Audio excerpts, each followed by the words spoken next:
मान लो श्री शिवाय नमस्तुभ्यम, वो पत्र हमको यहाँ पर मिल नहीं रहा, पर वो पत्र उस लड़के ने जो लिखा, क्या श्री शिवाय नमस्तुभ्यम बोलने से भगवान शिव आते हैं?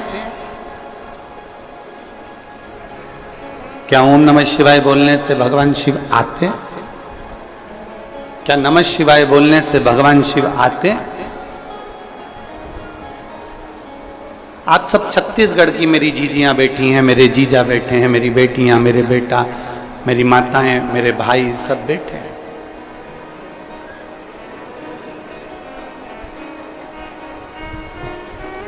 अगर ये प्रश्न आपके सामने आ जाता, आप भी शायद यही उत्तर देते जो हम दे रहे हैं। बच्चे ने लिखा, वो पत्र तो हमको अभी नहीं मिल रहा है, और उस बेटे ने कल लिख के भेजा, क्या श्री शिवाय नमस्तुभ्यम बोलने से शिव आ जाते हैं?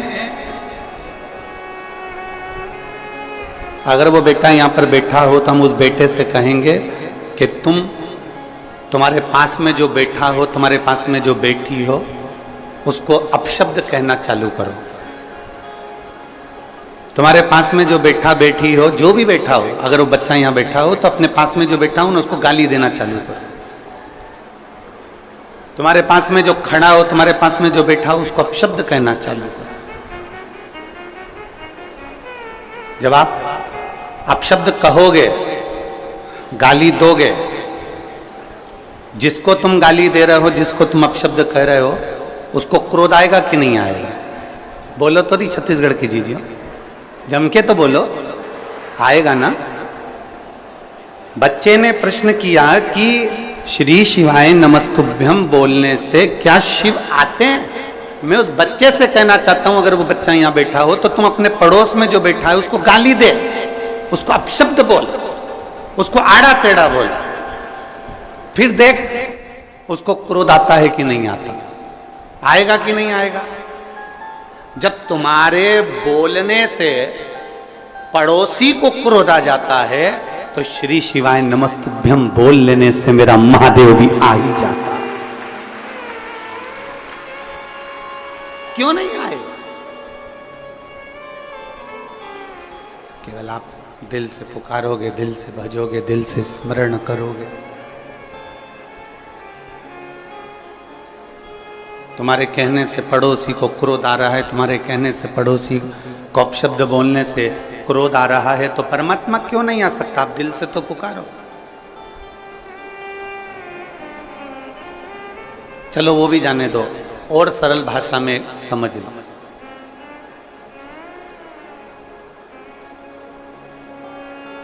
एक कोई जीव जंतु है ना, एक बिल्ली है, कुत्ता है, गौ माता है, तुम्हारे घर में कोई खरगोश है, कोई तोता है, कोई पक्षी है, कोई कुछ भी है, उसको तुम बहुत प्रेम से जब पुकारते हो, बहुत प्रेम से पुकारते हो, तो वो पक्षी, वो पशु, वो गौ माता, वो श्वान, वो बिल्ली तुम्हारे पास में आती कि नहीं आती? अरे बोलो तो जम के, आती है ना? आपने केवल उसको प्रेम से पुकारा, आपने केवल उसको प्रेम से बुलाया, तो वो तुम्हारे करीब में आ गया।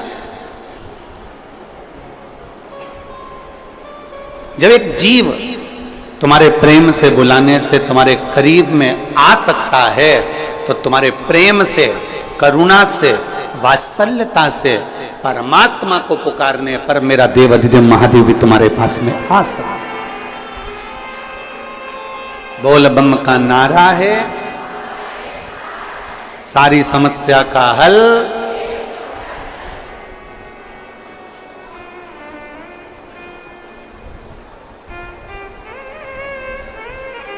कुछ मेहनत हाथ की, बाकी कृपा भोले।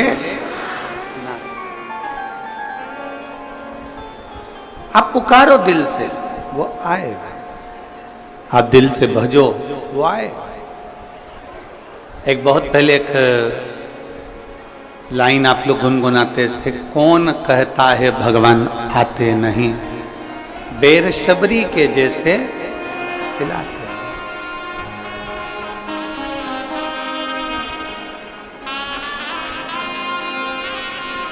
कौन कहता है भगवान सोते नहीं, लोरी यशोदा जी जैसी हम सुनाते नहीं। जिस दिन हम दिल से स्नेह से भगवान शिव को पुकारेंगे, जिस दिन हम स्नेह से परमात्मा को आमंत्रित करेंगे, हमारा परमात्मा हमारे करीब में जरूर आएगा।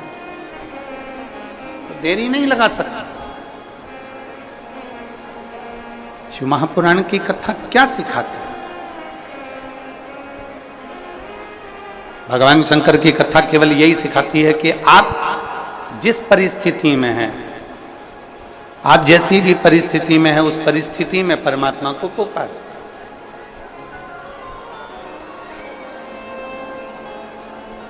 आप जिस परिस्थिति में, दुख की घड़ी है परमात्मा को पुकारो, सुख की घड़ी है परमात्मा को पुकारो।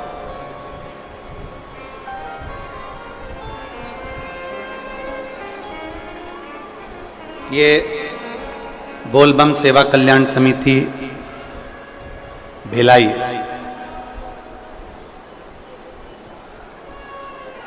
सावन महीने में पालकी निकालती है, यात्रा निकालती है। किसके आश्रित होकर निकालती है? कोई समिति अपने आश्रित होकर नहीं निकालती। जिस देवादिदेव महादेव की पालकी निकल रही है, जिस देवादिदेव महादेव की पालकी का स्मरण हम कर रहे हैं, वो पालकी भी अगर निकल रही है तो उसके आश्रित होकर ही निकल रही है। ये कथा भले बोलबम सेवा कल्याण समिति करा रही है, दया सिंह जी अध्यक्ष हैं प्रदेश इस समिति से, तो वो इस कथा को करा रहे हैं, पर माना जाए ये कथा के लिए निमित्त दया सिंह जी को बनाया, कल्याण समिति को बनाया, पर कराने वाला तो सावन के महीने में मेरा देवादिदेव महादेव है। निमित्त इनको बना दिया, पर कराने वाला वो देवादिदेव महादेव है। और आपसे भी निवेदन है, आप जितनी मात्रा में यहाँ पर माताएं बैठी हैं, मेरी जीजियां बैठी, मेरे जीजा बैठे, मेरी बेटियां बैठे, जो इस कथा में बैठे हुए हैं, उनसे भी निवेदन है, आप इतने बरसते पानी में नहीं आ सकते थे। आप इतने बरसते पानी में नहीं आ सकते थे, पर आपको कथा तक लेकर आना, कथा में बिठाना और कथा श्रवण करने का बल प्रदान करना, ये किसी के बस की बात नहीं, केवल देवादिदेव महादेव के बस की बात। किसकी सामर्थ्य था?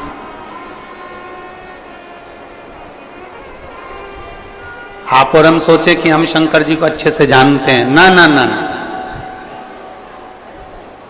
ना जाने कितने तपस्वी तप कर कर कर चले गए, ना जाने कितने साधक साधना कर कर कर चले गए, ना जाने कितने व्रत कर कर कर चले गए, कितनी उपासना कर कर कर चले गए, पर वो भगवान शिव को नहीं जानता है।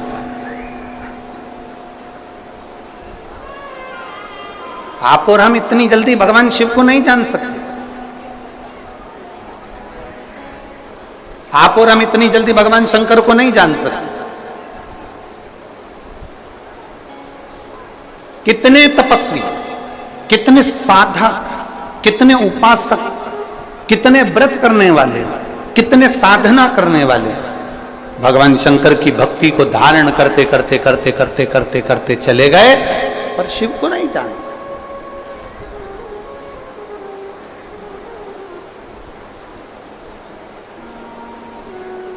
आप में से कई माताएं ऐसी हैं, जब मंदिर में पूजन करने जाती हैं तो दो चार माताओं को राय देकर आती हैं, अरे तुझे नहीं आती ऐसे पूजन करा कर, अरे तुझे नहीं आता ऐसे जल चढ़ाया कर, अरे तुझे नहीं आता तू ऐसा करा कर, अरे तुझे नहीं आता ऐसा करा कर। मेरी उन माताओं से निवेदन है, आपको जो आता है ना वो आप अपने दिल में रखिए, अगर उसको बताना ही है ना तो मंदिर से बाहर निकल कर बताओ, पर मेरे महादेव के सामने कोई राय मत दीजिए, कोई विचार मत दीजिए।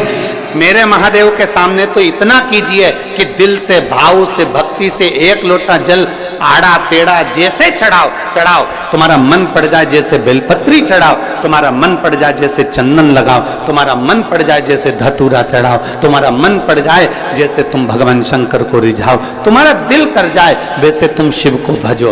उल्टा बजो, सुल्टा बजो, जैसा भजोगे तुम्हारे ऊपर है। बीज पृथ्वी के अंदर डाला जाता है, खेत में डाला जाता है, वो उल्टा है कि सीधा। ये बीज अंदर गया किसको मालूम, पर पौधा सीधा ही लगता है। उसी तरह तुम कैसे भी जपो, मेरा महादेव मिलता जरूर है, मिलता है।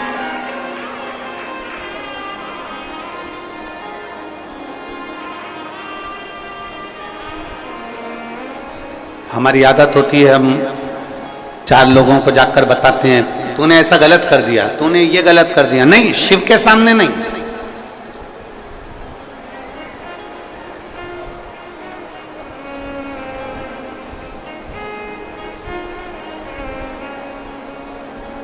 शिव के सम्मुख में नहीं।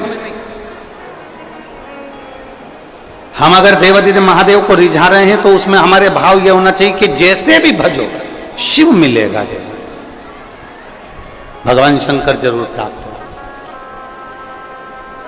और तेरी कृपा बिना न हिले एक भी अणु, लेते हैं श्वास तेरी कृपा से तनु तनु। बखान क्या करूं मैं राखों के ढेर का, चपटी भगोत में खजाना कुबेर का। हे गंगाधार मुक्ति द्वार ओंकार तू, भोले ओंकार तू। आयो शरण तिहार शंभु तार तार। जिस भाव से भजो, जिस मन से भजो। अरे मरा मरा मरा मरा मरा मरा मरा मरा मरा मरा मरा मरा मरा मरा मरा मरा मरा मरा मरा कहकर भी पार उतर गए।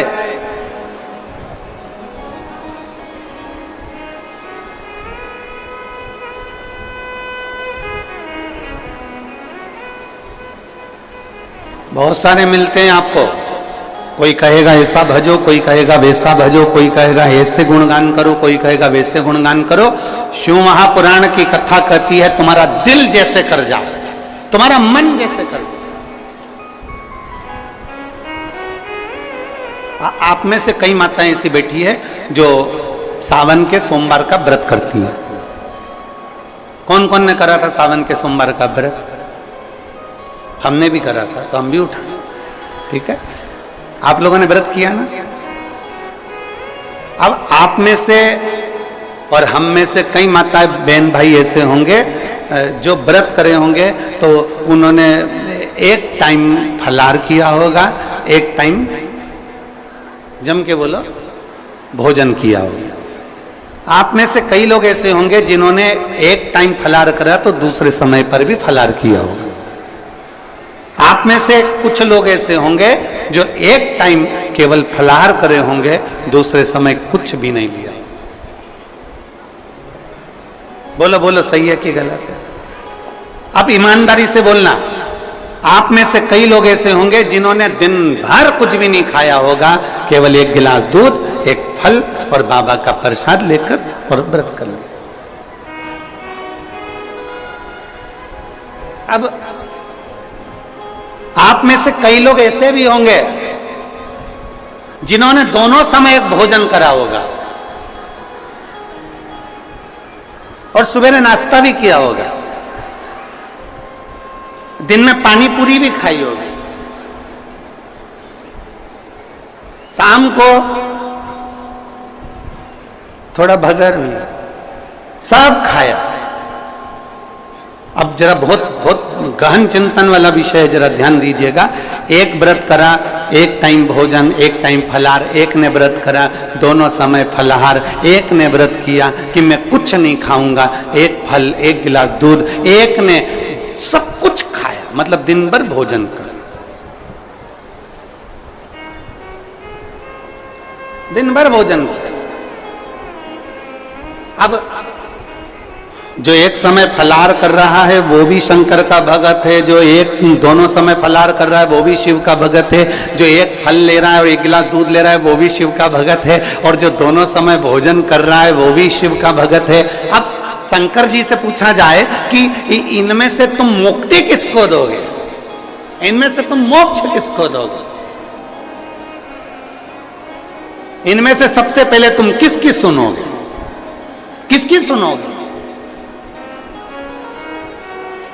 तो भगवान देवाधिदेव महादेव का चरित्र कहता है माता पार्वती से, पार्वती भले तुम भूखे रहो मत रहो, पर इतना जरूर करो कि किसी का दिल ना दुखे तो मैं प्रसन्न हो जाता हूं और वर प्रदान करूं। तुमने व्रत किया ना किया, तुमने साधना करी ना करी, तुमने तप किया ना किया, तुमने उपास किया ना किया, पर इतना जरूर करो कि जिस दिन तुम्हारा व्रत है, जिस दिन तुम्हारा उपास है, उस दिन तुम्हारे मुख से अपशब्द ना निकले, जिस दिन तुम्हारा व्रत है उस दिन तुम्हारे मुख से आड़ा टेढ़ा ना निकले, जिस दिन तुम्हारा व्रत है उस दिन तुम अपने पिता, पति और परमात्मा, इन तीन के झूठे बर्तन अवश्य घिसे, अवश्य मांजे।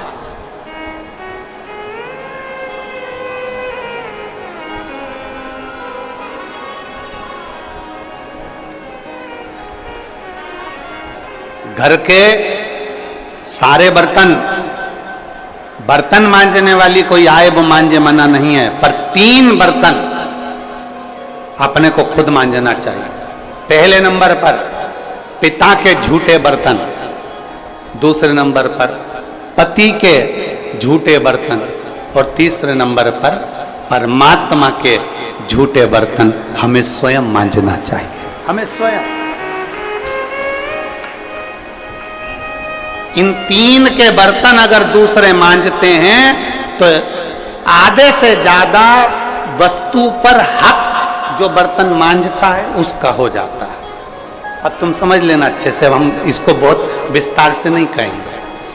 मालूम पड़े पिता के झूठे बर्तन अगर आप मांज रहे हो, पिता के सामने आप झूठे बर्तन उठा रहे हो, पिता के सामने आप बर्तन लेकर जा रहे हो, पिता के सामने आप उनके बर्तनों को मांज रहे हो, पिता के सामने आप उनके बर्तन उनके कमरे में उठाने जा रहे हो, पिता के सामने आप उनके झूठे बर्तन ले जाकर घिस रहे हो, मांज रहे हो, साफ कर रहे हो, तो पिता आपको देखेंगे तो उनके मन में आएगा मेरी बहू कितनी अच्छी है, देखो सारे बर्तन वो मांजने वाली मांजती है पर मेरा झूठा बर्तन मेरी बहू मांजती है, तो पिता अपनी तिजोरी का माल निकाल के चुपचाप से तुमको दे, ये मेरी बहू है। सारे बर्तन दूसरे मांजते हैं पर मेरी बहू मेरे बर्तन मांजती है, मेरी बहू मेरी सेवा करती है, मेरी बहू मेरी चाकरी करती है, मेरी बहू मेरे बर्तन घिसती है। दूसरे नंबर पर पति के बर्तन, पति ने जिस बर्तन में भोजन किया है उसका बर्तन मांजने वाला नहीं, उसके बर्तन पत्नी को मांजना चाहिए।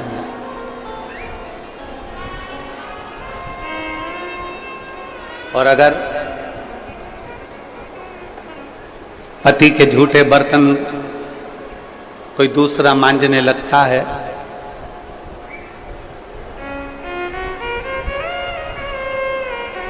तो एक दिन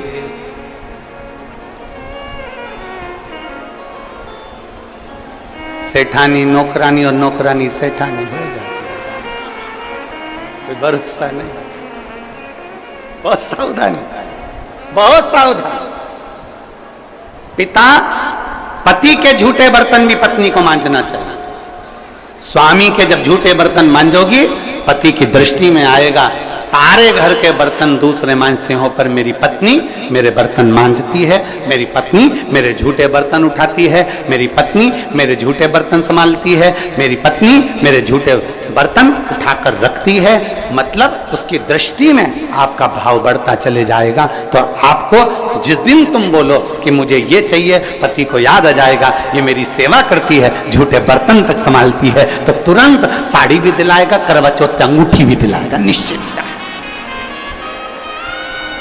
एक पिता, एक पति, और तीसरे नंबर पर बोलो, सब बोलो जम के जरा, परमात्मा। तुम्हारे घर में भगवान का मंदिर है, तुम्हारे घर में छोटा सा शिवालय है, तुम्हारे घर में छोटा सा देवालय है, तुम्हारे घर में छोटा सा मंदिर बना हुआ है, उस मंदिर में तुम भगवान की पूजन करती हो, पूजन करने के बाद भगवान को स्नान कराती हो, स्नान करा हुआ बर्तन रखा रहता है, लोटा रखा रहता है जल चढ़ाने वाला, भगवान के भोग लगाने की छोटी सी कटोरी होती है, भगवान को पानी पिलाने का छोटा सा लोटा होता है, कलश होता है, झारी जी होती है या कोई गिलास होता है। भगवान का बर्तन, परमात्मा का बर्तन घर की स्त्री को, घर की नारी को स्वयं मांजना चाहिए, वो बर्तन मांजने वाले को नहीं देना चाहिए, क्योंकि परमात्मा ये देखता है कि ये मेरे बर्तन मांज रही है, मैं इसको भंडार भर देता हूं। पिता, सब लोग बोलेंगे कौन कौन के बर्तन मांजना चाहिए, जम के बोलो, पिता, पति और परमात्मा। इन तीन के बर्तन, इन तीन के झूठे बर्तन, इन तीन के झूठे पात्र का घिसना, झूठे बर्तन को मांजना श्रेष्ठ है। पिता, पति और परमात्मा।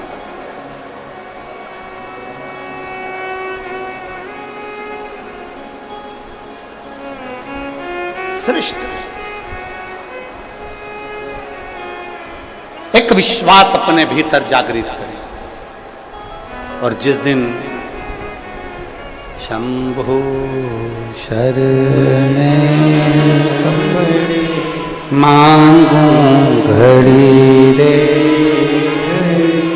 दुख काटो दया करीन दर्शन, शंभु शरणे पड़े मांगू घड़ी रे घड़ी, दुख काटो दया करीन दर्शन। भगवान को प्राप्त करने के लिए मन दिल नम्र कर लो, और दूसरा है परमात्मा से कुछ प्राप्त करना है तो स्वयं समर्पण करो। कैसे भज रहे हो, किस तरह से भज रहे हो, कैसे स्मरण कर रहे हो, उससे मतलब नहीं है। भगवान ये नहीं देखता। भगवान से पूछा जाए कि जिसने व्रत दिन भर का रखा, जिसने कुछ नहीं खाया, जिसने पानी भी नहीं पिया, जिसने दोनों टाइम भोजन किया, जिसने एक समय फलाहार किया, एक समय भोजन किया, आप किसकी सुनते हो?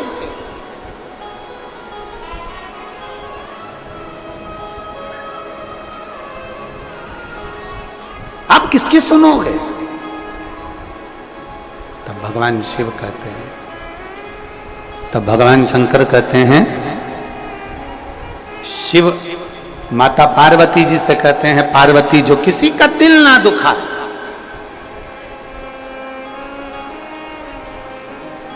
जिसके मुख से कभी अपशब्द ना निकले। कोई बहुत बड़े ओहदे पर बैठ गया ना, बहुत बड़े पद पर बैठ जाए, बहुत बड़ा उसको मठाधीश पीठाधीश बनकर बैठ जाए, कोई बहुत बड़ा संत साधु बनकर बैठ जाए, कोई बहुत बड़ा तपस्वी बनकर बैठ जाए, कोई बहुत बड़ा कथाकार बनकर बैठ जाए, कोई बहुत बड़ा साधक बनकर बैठ जाए, और उसके मुख से यदि अपशब्द निकल रहा है तो समझ लेना कि उसका बहुत बड़ा बनना बेकार है, उसका बहुत बड़ा बनना श्रेष्ठ करना ही।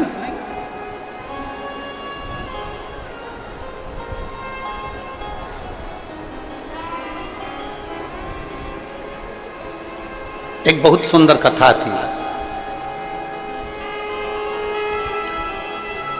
एक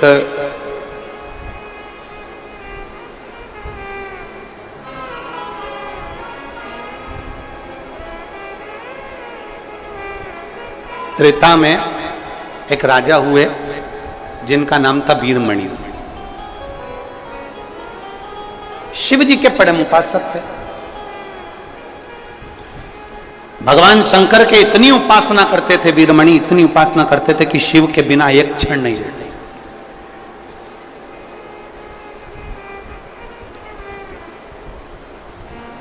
और देवपुर नाम के नगर में उनका निवास था। देवपुर नाम का एक नगर था त्रेता में, और उस नगर में वो निवास करते थे वीरमणि। बहुत विद्वान, वीरमणि स्वयं शंकर के उपासक थे और वीरमणि का जो पुत्र था रुक्मंगद, वो भी शिव का उपासक। वीरमणि भी शंकर के उपासक थे और उनका बेटा रुक्मंगद भी भगवान शिव की आराधना करता। कई वर्ष निकल गए तप साधना करते करते, कई साल निकल गए तप साधना करते करते, कई वर्ष उनके तप साधना में निकल गए, पर वीरमणि को शिव का दर्शन नहीं हुआ, वीरमणि को शंकर का दीदार नहीं हुआ, शंकर का दर्शन नहीं हुआ। कई वर्ष निकल गए और मैंने तेरे ही भरोसे बाबा, तेरे ही भरोसे हवा बिच उड़ती जावांगी, बाबा डोर हत्थो छड़ी ना मैं कट्टी जावांगी, भोले मैं तेरी पतंग, शंभो मैं तेरी पतंग, हवा बिच उड़ती जावांगी, बाबा डोर हत्थो छड़ी ना मैं कटी जावांगी। वीरमणि को आज तक शिव का दीदार नहीं हुआ। आराधना करते करते करते करते, शंकर का भजन करते करते, शिव की उपासना करते करते बहुत समय निकल गया। देवपुर नगर का राजा वीरमणि साधना करते करते कई वर्ष निकल गए, पर शंकर का कोई दीदार, शिव दिखे ही नहीं। आप में से कई मेरी जीजियां बैठी हैं, रोज शंकर के मंदिर जाती हैं, रोज जल चढ़ाती हैं, रोज शंकर के मंदिर में झाड़ू लगाती हैं, रोज शंकर जी के मंदिर में पोछा लगाती हैं, रोज शिव जी के मंदिर में दीप लगाती हैं, रोज शंकर जी को बेलपत्र चढ़ाती हैं, उनका श्रृंगार करती हैं। कई माताएं ऐसी हैं जिनको अभी तक शंकर का दीदार नहीं हुआ, पर इतना विश्वास से कहता हूं, छत्तीसगढ़ की इस पवित्र भूमि पर इतना विश्वास से कहता हूं, भले शंकर का दर्शन नहीं हुआ हो, पर इतना विश्वास से कहता हूं कि मेरे बाबा ने तुम्हारी झोली खाली तो रखी नहीं होगी, भर जरूर दी।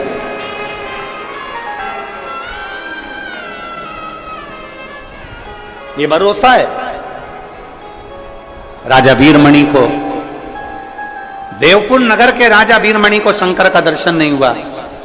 आखिरी में वीरमणि को लगा कि शिव का दर्शन नहीं हो रहा, मेरी साधना। वीरमणि का बेटा रुक्मंगद भी शिव की आराधना में लीन रहने लगा। श्री शिवा नमस्तु, श्री शिवा नमस्तु, श्री शिवा नमस्तु, श्री शिवा नमस्तु। वीरमणि भगवान शंकर की आराधना में डूबे रहते, रुक्मंगद भगवान शिव की आराधना में डूबे रहते।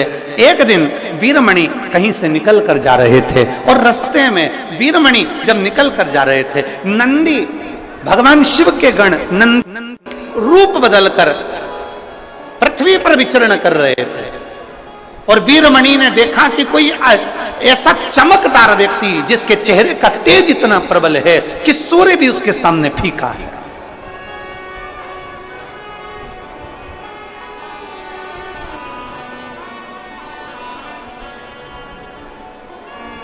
जिसके चेहरे का तेज इतना प्रबल है कि सूर्य भी जिसके सामने फीका है।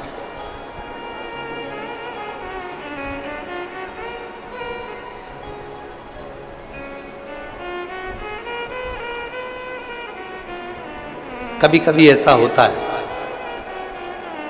कभी कभी, और ये अनुभव किया है हमने भी किया।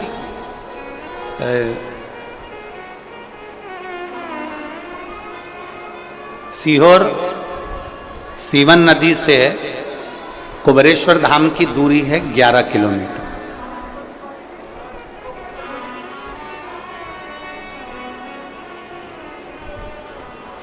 सुल्तानगंज से बाबा बैद्यनाथ जी की दूरी 150 किलोमीटर से ज्यादा।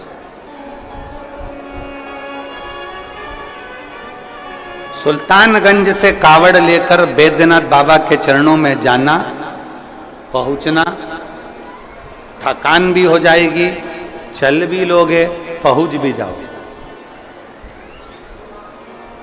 ओमकारेश्वर का जल लेकर उज्जैन तक लोग पहुंच जाते हैं 150-200 किलोमीटर, 150 किलोमीटर चल, लोग 90-100 किलोमीटर तक चल लेते हैं। पर मसीवन का जल लेकर जब कुबरेश्वर धाम तक केवल 11 किलोमीटर चलना है, केवल 11 किलोमीटर। लोगों को लगता है 11 किलोमीटर, हम तो वहां गए थे, हम वहां पर 150 किलोमीटर चले थे, हम आ गए थे, हम वहां 70 किलोमीटर चले थे, हम आ गए थे, हम 50 किलोमीटर चले थे, हम आ गए थे 21 किलोमीटर चले थे, हम आ गए थे 14 किलोमीटर चले थे, हमने वो पहाड़ चढ़ा था, हमने वो वहां गए थे, हमने वो दर्शन किए थे, हम इतने ऊंचे पहाड़ चढ़ सकते हैं, तो 11 किलोमीटर क्या लगे। पर हमने देखा है सीवन का जल लेकर जब 11 किलोमीटर दूर कुबरेश्वर धाम तक जाते हैं तो 11 किलोमीटर चलने में भी लोगों को यह अनुभव होता है कि हम कम से कम 300 या 500 किलोमीटर केवल 11 किलोमीटर में चलिए। इतना सत बाबा ले लेते, इतना सत लेते। आप लोगों में से किसी ने सीहोर की अगर कावड़ भरी होगी तो उसको मालूम होगा, इतना सत, इतनी शक्ति, इतनी परीक्षा मेरा कुबरेश्वर बाबा ले लेता है।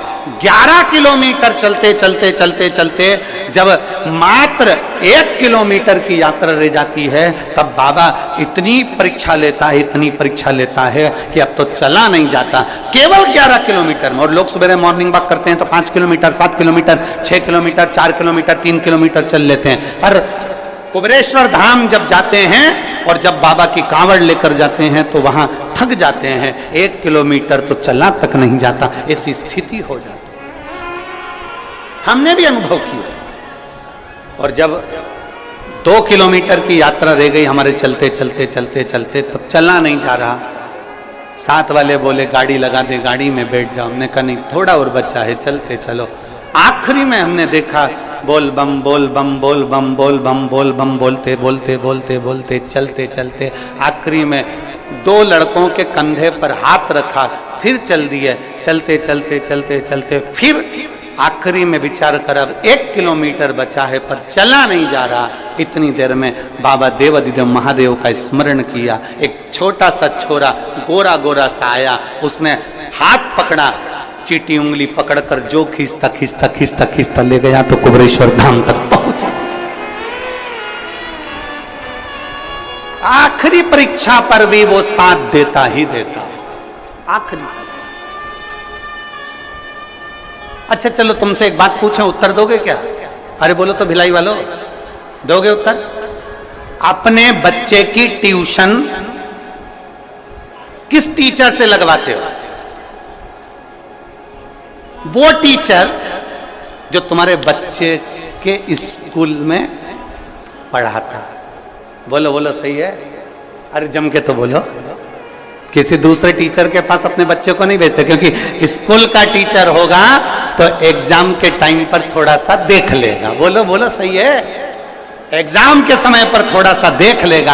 स्कूल का टीचर होगा तो थोड़ा सपोर्ट कर देगा। तो ट्यूशन कहाँ लगाई? स्कूल के टीचर के पास लगाई। क्यों? क्योंकि 1-2 महीना, 4 महीना, 6 महीना, 8 महीना, 3 महीना जब उसके पास पढ़ेगा तो एग्जाम के टाइम पर वो टीचर उसको देख लेगा। बस इसलिए हमने ट्यूशन उस बच्चे की उसके पास लगाई, क्योंकि वो 2-3-4 महीना पढ़ेगा, 2-4 महीना रोज रोज रोज रोज प्रतिदिन उसके पास पढ़ेगा तो उसकी निगाह में रहेगा, निगाह में रहेगा तो परीक्षा में वो देख लेगा। उसी तरह हम 1 लोटा जल लेकर रोज रोज रोज रोज शंकर के मंदिर जाएंगे तो हमारी विपदा की घड़ी में वो भी देख लेगा, ये निश्चित।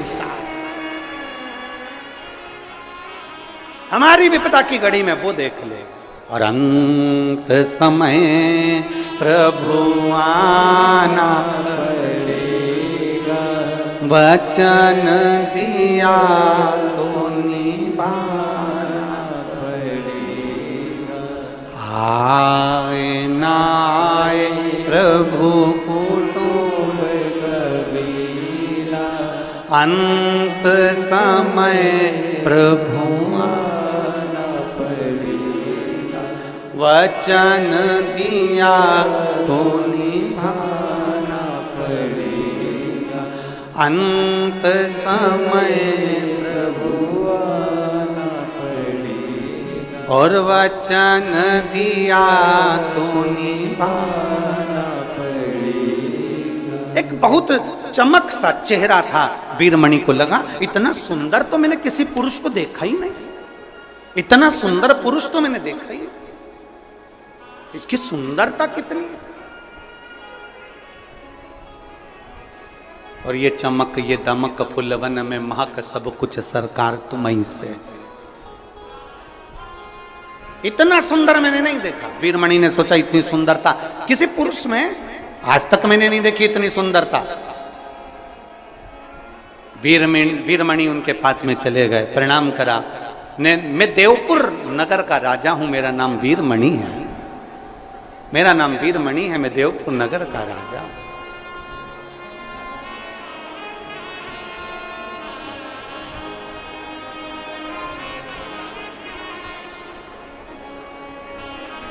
सावन के महीने में वीरमणि राजा की कथा बहुत बहुत फलदायी होती है, बहुत फल। मैं देवपुर नगर का राजा हूं, मेरा नाम वीरमणि है, मेरा एक बेटा है रुकमंगद, वो भी शिव की आराधना करता, मैं भी शंकर की आराधना करता हूं। हम दोनों शिव आराधना में लगे रहते हैं, पर आज तक हमने शंकर का दर्शन नहीं किया। वीरमणि करेंगे, किससे करें? जिसके चेहरे पर बड़ा चमक थी, जिसके चेहरे पर बड़ा तेज था। एक चमक ब्यूटी पार्लर की होती है, वो ऐसी बरसात में धुल के निकल जाती है, और एक चमक ऐसी होती है जिसको पार्लर की जरूरत नहीं पड़ती, जो भगवान के तेज से चमकता है और उसके चेहरे पर वो तेज बना ही रहता। एक चमक वो है। मैं वीरमणि राजा देवपुर नगर का निवासी हूं, मेरा बेटा भी शिव की आराधना करता है और मैं भी शंकर की आराधना करता हूं, पर मुझे आज तक शिव का दर्शन नहीं हुआ। जैसे ही नंदी सुने, नंदी ने मन में सोचा, नंदी ने विचार करा, पूछा क्या आप मुझे पहचानते हो? इतने में वीरमणि राजा ने कहा हम आपको नहीं पहचानते। आप कौन है? हम नहीं जानते। आप कौन है? हम नहीं पहचानते।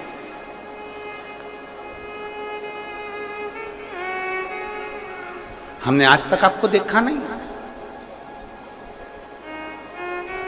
और महाराज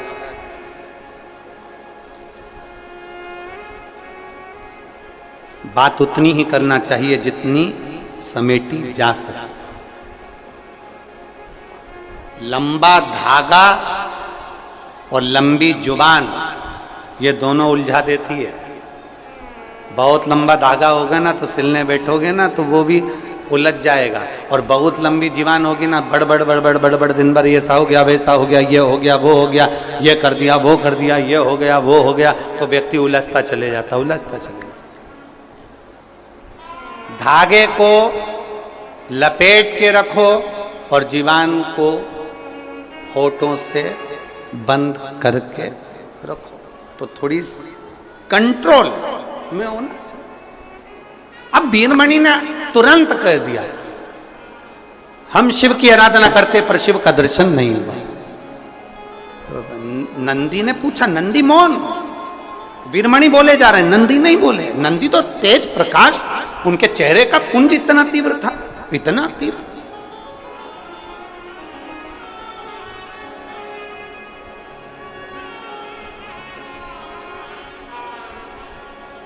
कभी कभी होता है। एक पत्र देखिए,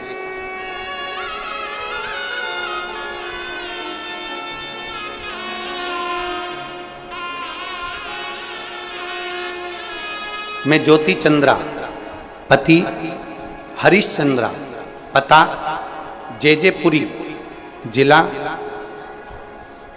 शक्ति, छत्तीसगढ़ से हूं। कहीं बैठे हो तो हाथ हिला सकते हैं। ज्योति चंद्रा, पति हरीश चंद्रा, पता जेजेपुरी, जिला शक्ति, छत्तीसगढ़ से आए हैं। हाँ, बच्चा आया है साथ में? हाँ, लिया लिया लिया। हमारी शादी को 11 साल हो गए थे गुरुदेव। 11 साल से हमारे यहाँ कोई औलाद नहीं थी।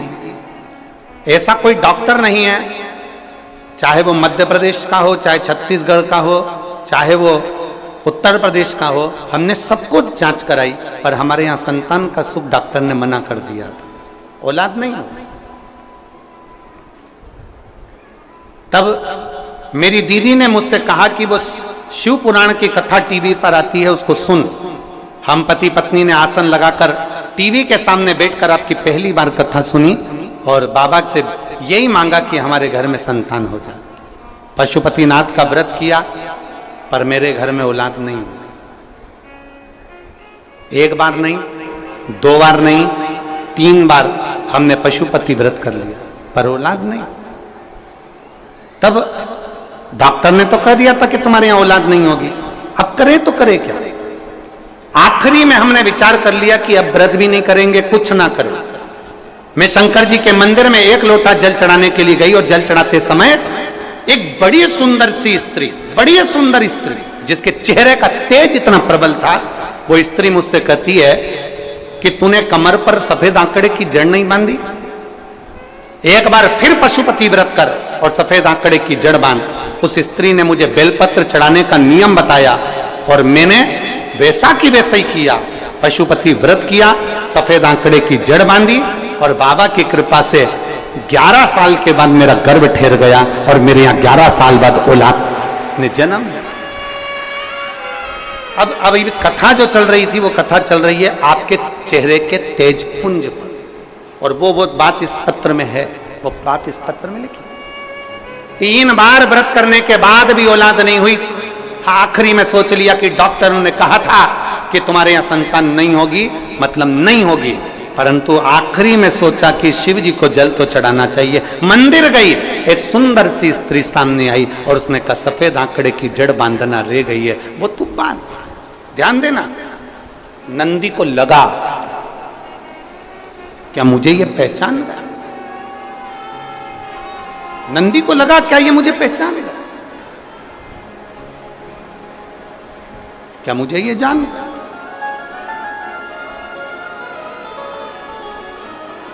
महाराज, कभी कभी ऐसा होता है, बिल्कुल हार कर,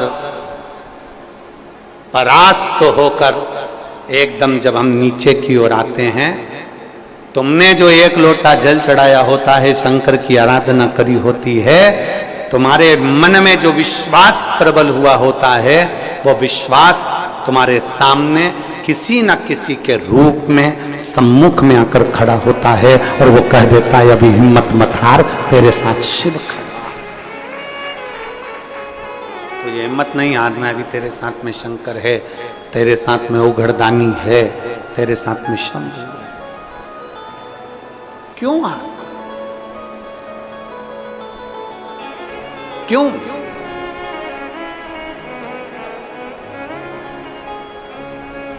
नंदी को लगा कि अब मुझे पहचान गया, नंदी नहीं बोले। वीरमणि राजा कहते हैं कि मैं शंकर का उपासक हूं, मेरा बेटा रुकमंगद भी शंकर का उपासक है, पर हमने आज तक शिव का दर्शन नहीं किया।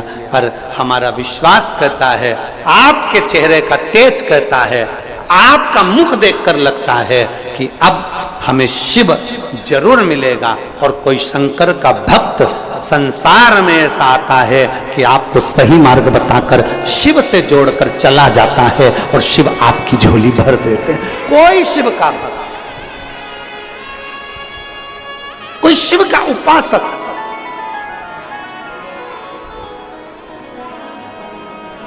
कोई शिव का भक्त, कोई शंकर का उपासक, कोई शंकर का गुणगान करने वाला, कोई शिव को भजने वाला, कोई एक संसार में ऐसा आ जाता है, उसकी चमक, उसका चेहरा बता दे, वो कह दे कि शिव की आराधना है। और वो याद रखना, हो सकता है कि तुम्हारे पड़ोस में रहने वाली तुम्हारी आंटी हो, तुम्हारे परिवार की कोई माँ हो, पिता हो, कोई भाई हो, कोई बंधु हो, कोई सखा हो, कोई मित्र हो, कोई दोस्त हो, कोई दूसरा हो, वो भी मार्ग बता रहे, वो भी मार्ग,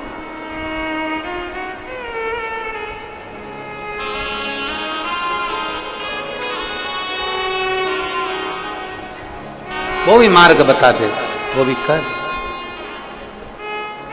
आ जाओ।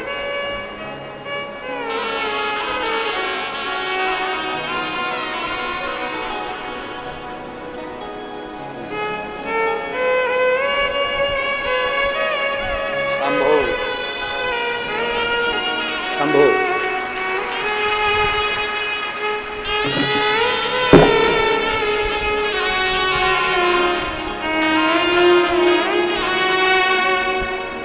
बधाई हो।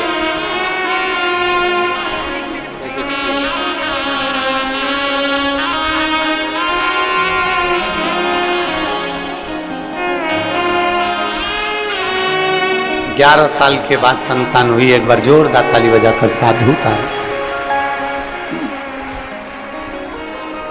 जरूरी नहीं कि कोई आएगा तो वो बताएगा। आपके पास में रहने वाली कोई माँ, आपके नजदीक में रहने वाला कोई, आपके मित्र हो, सखा हो, दोस्त हो, सहेली हो, कोई रिश्तेदार हो, कोई नातेदार हो, कोई कुटुंबी हो, वो भी आकर कह देते हैं कि तू शिव की आराधना कर। समझ लो शंकर ने उसको अपना गण के रूप में भेजा। शिव ने उसको अपने गण के रूप में भेजा। और मैंने तेरे ही भरोसे बाबा, तेरे ही भरोसे हवा बिच उड़ती जावांगी बाबा, डोर हतो छड़नी ना मैं कट्टी जावांगी। भोले मैं तेरी पतंग, शंभू मैं तेरी पतंग। कोई मिले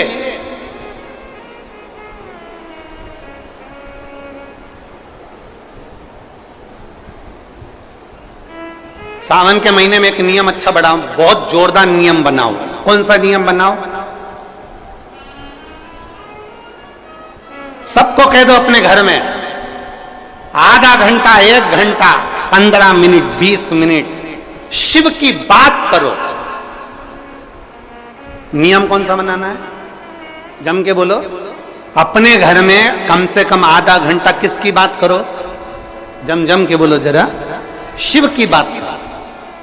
और अगर कोई घर में शिव की बात ना करे तो अपने आप में नियम बना लो कि शिव से बात करो। शंकर भगवान के मंदिर में जाकर 2 क्षण बैठकर उससे नियम बनाओ। सावन के महीने में मैं आधा घंटा रोज शिव की बात करूंगी। केवल मैंने शिव पुराण सुनी है, पर मैं जो मेरे से मिलने आएगा पहले मैं उससे पूछूंगी, हर हर महादेव, श्री शिवाय नमस्तुभ्यम, कैसे हो? बढ़िया, आनंद में। कथा सुनते हो? हमने कथा में वीरमणि का चरित्र सुना था, हमने अशोक सुंदरी का चरित्र सुना था, हमने ब्रह्मा जी का चरित्र सुना था, हमने बेलपत्री की महत्वता सुनी थी। आधा घंटा नहीं तो 15 मिनट, 15 मिनट नहीं तो 5 मिनट, 5 मिनट नहीं तो 1 मिनट हम भगवान शंकर को अपने कीमती समय में से वो समय निकालकर उस परमात्मा को दें। सबसे कीमत वाला क्या है दुनिया में? सबसे कीमती क्या? जम के बोलो, समय। दुनिया में सबसे कीमती होता है समय। सोना गया वापिस आ जाएगा, घर गया वापिस आ जाएगा, दौलत गई वापिस आ जाएगी, और समय गया वापिस नहीं। दुनिया का सबसे कीमती है समय। और भगवान को चाहिए क्या तुमसे? समय चाहिए। क्यों? क्योंकि आखिरी में जब व्यक्ति बीमार होता है, कहीं एक्सीडेंट होता है, वेंटिलेटर पर पड़ा होता है, तब घर के लोग रोते रोते भगवान से कहते हैं थोड़ा समय और दे दो, बच्चे छोटे हैं इसके, कहाँ जाएगा बेचारे को, थोड़ा समय और दे दो। डॉक्टर से कहते हैं डॉक्टर साहब थोड़ा सा समय दे दो, डॉक्टर साहब ऐसा कर दो ना, थोड़ा और जी जाए, थोड़ा समय दे दो। तो भगवान भी कहता है, डॉक्टर भी कहता है, इसने अगर देवाधिदेव महादेव को समय दिया होगा तो महादेव अपने खाते में से इसको समय दिया। समय चाहिए। अंत समय